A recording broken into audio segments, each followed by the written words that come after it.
సిద్దిపేట జిల్లా జగదేవ్పూర్ గ్రామ పంచాయతీలో ఎంపీడీఓ యాదగిరి డిఎల్పీఓ లతా ఆధ్వర్యంలో ప్రజాపాలన కార్యక్రమాన్ని నిర్వహించి పలు రకాల పథకాల కోసం దరఖాస్తు చేసుకున్న వారి పేర్లు చదివి వినిపించడంలో కొందరి పేర్లు రాకపోవడంతో గ్రామస్తులు ఆగ్రహం వ్యక్తం చేశారు. ఎన్నిసార్లు దరఖాస్తు చేసుకున్నా అధికారులు పేదలకు న్యాయం చేసే దిశగా పనిచేయడం లేదన్నారు. ప్రజాపాలన గ్రామ సభకు హాజరైన మండల ఎంపీడీఓ మాట్లాడుతూ నేడు గ్రామ సభలో చదివి వినిపించింది ముసాయిదా జాబితా మాత్రమేనని, జగదేవ్పూర్ ప్రజలు దిగులు పడొద్దని అన్నారు. అభ్యంతరాలు ఉన్నా తమ పేర్లు రాలేకపోయినా మరోసారి దరఖాస్తు చేసుకునే అవకాశం ప్రభుత్వం కల్పించిందన్నారు. జగదేవ్పూర్ ప్రజలను పలు శాఖల అధికారులతో కలిసి సముదాయించి దరఖాస్తుదారుల కోసం కౌంటర్లు ఏర్పాటు చేసి దరఖాస్తులను తీసుకోవడం జరుగుతుందని అన్నారు.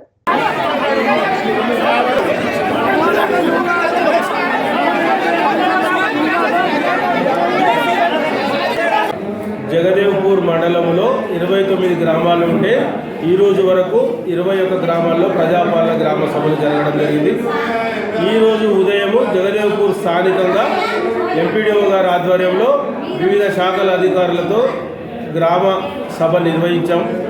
ప్రజలందరి ముందు రాష్ట్ర ప్రభుత్వం ప్రతిష్టాత్మకంగా ప్రవేశపెడుతున్న ఇందిరమ్మ ఆత్మీయ భరోసా, రైతు భరోసా, రేషన్ కార్డులు మరియు ఇందిరమ్మ ఇళ్ల గురించి చదివి వినిపించి ఆ యొక్క పథకం వివరాలన్నిటి కూడా ప్రజలకు తెలియజేసి అభ్యంతరాలు ఏమన్నా ఉంటే కూడా గ్రామ సభ ద్వారా తీసుకోవడం జరిగింది.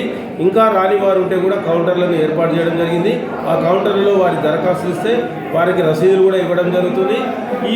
ఇప్పుడు ఇచ్చిన దరఖాస్తులన్నిటిని కూడా త్వరలో ప్రభుత్వ ఆదేశాలు, మార్గదర్శక సూత్రాల అనుసారంగా వీటిని పరిశీలన జరిపి తగు చర్య తీసుకోవడం జరుగుతుంది.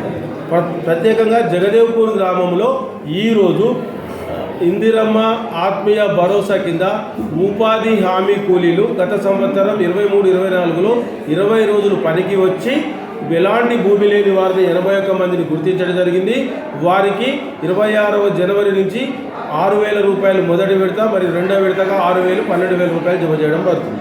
అదేవిధంగా రేషన్ కార్డులకు 444 మందిని అర్హుల జాబితాను గుర్తించడమైనది. అందులో సీప్ సర్వే ద్వారా వచ్చిన వాళ్ళు, ప్లస్ తహసీల్దార్ మరియు డిసిఎస్ఓ లాగిన్లో వచ్చిన వాళ్ళు, మరియు అడిషన్స్, డిలీషన్స్, ఫ్యామిలీని విభజించాల్సినవి మొత్తం 444 దరఖాస్తులను ఎంపికైన వారిని గ్రామసభలో చదివి గ్రామసభ ఆమోదం పొందడమైంది. వాటికి కూడా 26వ జనవరి నుంచి కొత్త రేషన్ కార్డులు విడుదలవుతాయి. అదేవిధంగా ఇందిరమ్మ ఇళ్లకు సంబంధించి స్థలము ఉండి ఇల్లు కట్టుకుంటే అనేవారు 375, స్థలము లేకుండా ఇల్లు కట్టుకునే అనేవారు 51, మొత్తం 426 దరఖాస్తులు అర్హుల జాబితా. ఇట్టి అర్హుల జాబితాను గౌరవ జిల్లా కలెక్టర్ ద్వారా, మంత్రి ద్వారా నియోజకవర్గానికి 3,500 ఇళ్ళు టార్గెట్ పెట్టారు. ఆ 3,500లో జగదేవ్పూర్ మండలానికి, జగదేవ్పూర్ గ్రామానికి ఎన్ని అర్హత సాధిస్తే వాటికి మంజూరు చేయడం జరుగుతుంది. మిగతా అర్హుల జాబితాను కూడా దఫాలుగా నెక్స్ట్ ఇయర్ ఆ నెక్స్ట్ ఇయర్లో మంజూరు చేస్తామని ప్రభుత్వ మార్గదర్శకాలు ఉన్నాయి.